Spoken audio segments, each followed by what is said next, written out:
Hey, what's up guys? Nick Quintero here, and today we're going to talk about the blend tool in Illustrator. All right, let's go.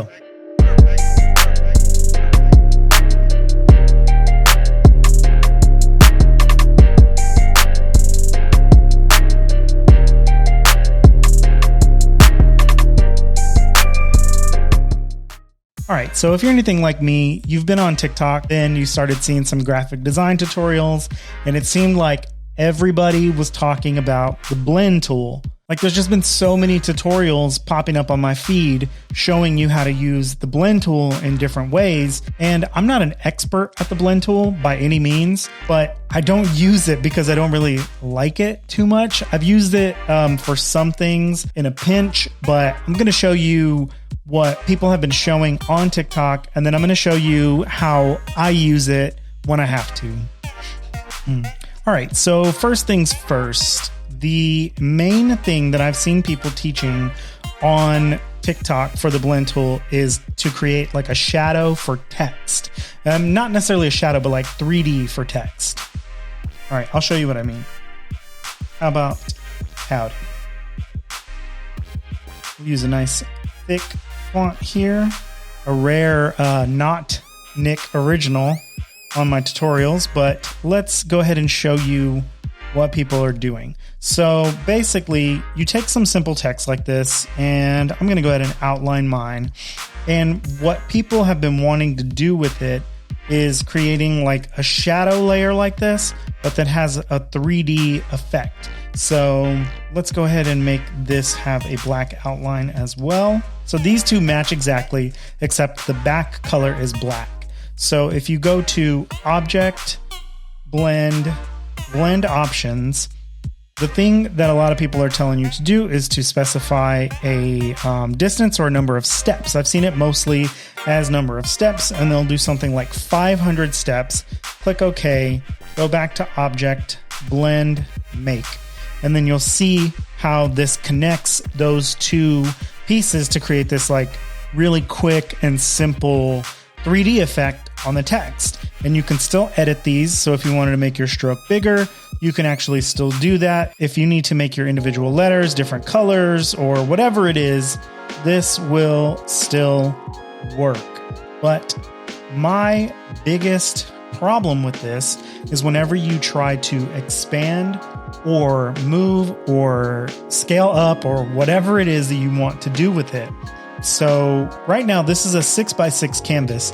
So if I need to expand this, you can already see how it's kind of getting jumpy because there's a lot of information that this is trying to process, and my strokes did not scale, but that's totally fine.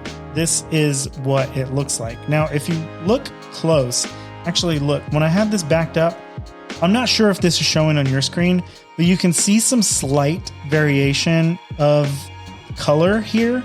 And the reason why that's happening is because with your specified steps, your 500 steps, it's actually creating an image 500 times in between that first colorful layer and black layer that we had there.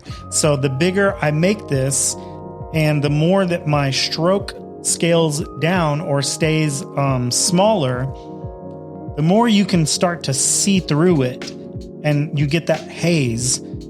So if I actually bumped up my stroke, it's going to hide that because all of those 500 copies also had their strokes, blown up a little bit. So it hides it a little bit more. Now, I don't like to use it like this because of how slow it makes things. I mean, you can really see how it starts to get jumpy. I'm going to go ahead and turn my scale strokes on, bring this back down.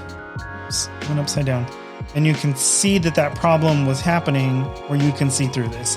Don't want that at all. So I hate how this ends up being. I'm going to scale you all the way down. Let's go ahead and bump those strokes back up. And even in the preview, you can kind of see that it's a little bit funky. So let's go ahead and do what I would normally do, which is take this and expand this so that all of those 500 steps in between there become expanded so that they don't have so much information processing. Oops. Yeah, they do. They have a ton of information processing, and it sucks. I really hate to see that. look at how many points that it has to make in Illustrator to do this. And honestly, I'm taking a big risk right now that it's going to crash my screen recording software at the same time that I'm doing this. But I'm going to go ahead and try to maybe use the Pathfinder to make this like a solid image, and it's going to take forever. I mean, we're applying the merge filter here, but I mean, it's just taking so long, and I'm not even sure if I can, like, okay, yeah, so the stop thing actually worked, thankfully. I mean, this is an insane amount of points. I'm going to undo what I did. I'm going to make all of these colored ones one color. Let's go ahead and make them the blue that we had. Oh, missed one. Okay, so now all of my steps in between are just a fading color from blue to black. Let's rewind a little bit. I want to show you what I'm talking about. So I'm going to take this same howdy and I'm going to take the stroke off of it. I'm going to copy it back like I did the other one, and I'm going to make this one green. I'm going to show you what the blend tool is actually doing. So now you can see that it's actually fully blending that top and bottom object, and there are 500 steps in between them, and each one has those two images gradually blending together. So because they're solid colors, you can really see that it's going from blue to green.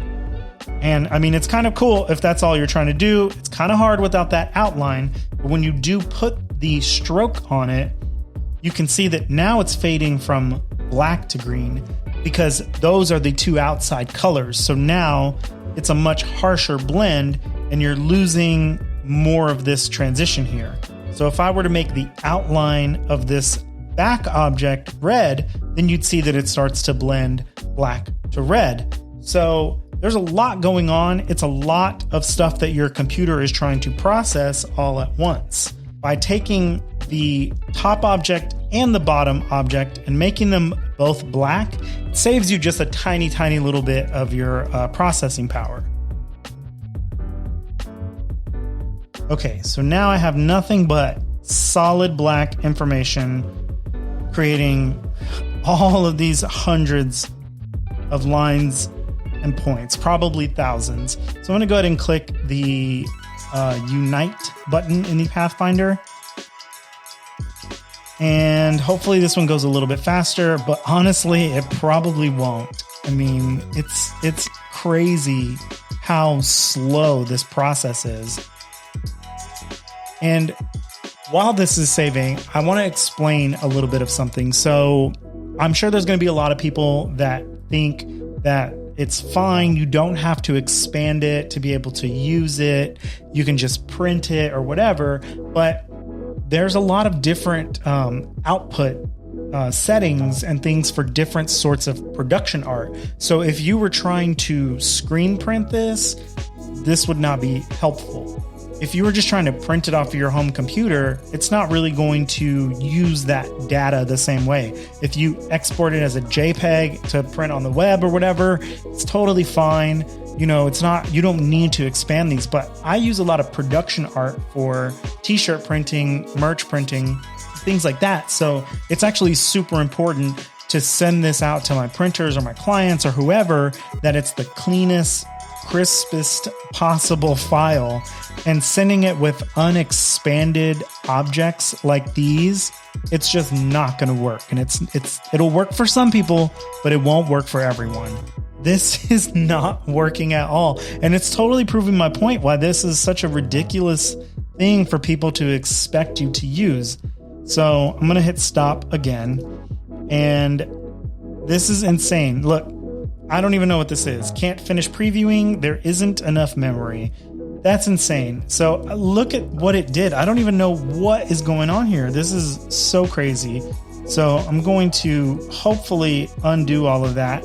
And now it's showing me this as an outline preview because there is not enough data to be able to show me what I'm actually looking at. I mean, this is insane. It just completely broke my Illustrator.